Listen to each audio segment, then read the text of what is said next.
Thank you, everyone. I love this stuff. I just have to be perfectly honest. I love to be part of the debate, and certainly this debate is a debate about the future of America. I'd like to introduce everyone to my lovely wife, Cherise. It's a long time coming. Just got married last weekend, and I guess we're about 96 hours into it. So we'll see going forward. She's going to be a great value to me. And as an environmental scientist, how could an environmental scientist marry someone who was for expanded drilling in the Gulf of Mexico? I don't think that would happen. And certainly we need oil, but there are better places to get it, and the petroleum industry already has under lease some about 70 to 90 million acres that they're not doing anything with at all. This oil conundrum here has something to do with economics. And you know, if you control all the areas where you might acquire oil, you're controlling supply. And anyone who's taken a little economics understands that if you control supply, what do you control? Price. Absolutely. And so my prospective opponent, Mr. Meacham, did an laudable job for Ginny coming up here. She is totally for drilling, and I'm not, despite there was a little error in the St. Pete Times endorsement yesterday or today, and I spoke with them. They're going to be putting correction in the paper tomorrow relative to my opposition to continued oil drilling. What I'd like to talk about here, this is a big picture election. And it's how we got here. Ronald Reagan famously said, are you better off today than you were 2 years ago, 4 years ago, 6 years ago? And I think, as a matter of course, most people are going to say, you know what? I moved down here, I got a job, or I moved down here to retire. And relatively, most people have a fixed income. You can't dial it up and down. Dials down a lot easier than it dials up, right?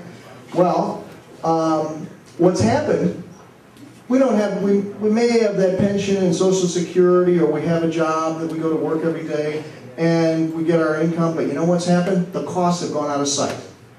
The costs have gone out of sight.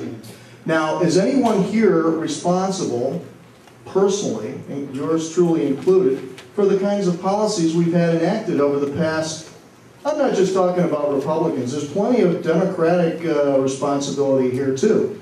But principally the responsibility falls on those who have been in office, right? We didn't make the decisions, we didn't pass the laws, we didn't come up with the policies or follow blindly the policies. And so here we are. We're in a bad place. Your homeowner's insurance. I have a national catastrophic insurance plan that benefits consumers and homeowners, dramatically mandating a dropping of insurance rates to coincide with capped risk for the insurance industry. My prospective opponent, she's for reinsurance. And what does reinsurance do? It's widely acclaimed as a scam where State Farm, pardon Mr. Gant, State Farm as an example, buys the reinsurance from the parent company, keeping profits high up there and costs high for us homeowners down here.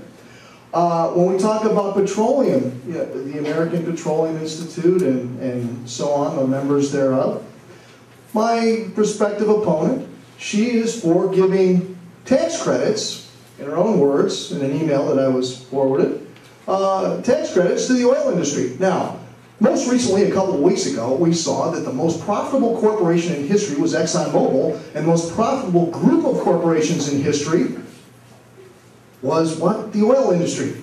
So we want to give them more money. A couple of years ago, I think we gave them $15 billion, right? Now, where are the gas prices going? Does anyone here really think that the gas prices are going to go down if we start drilling?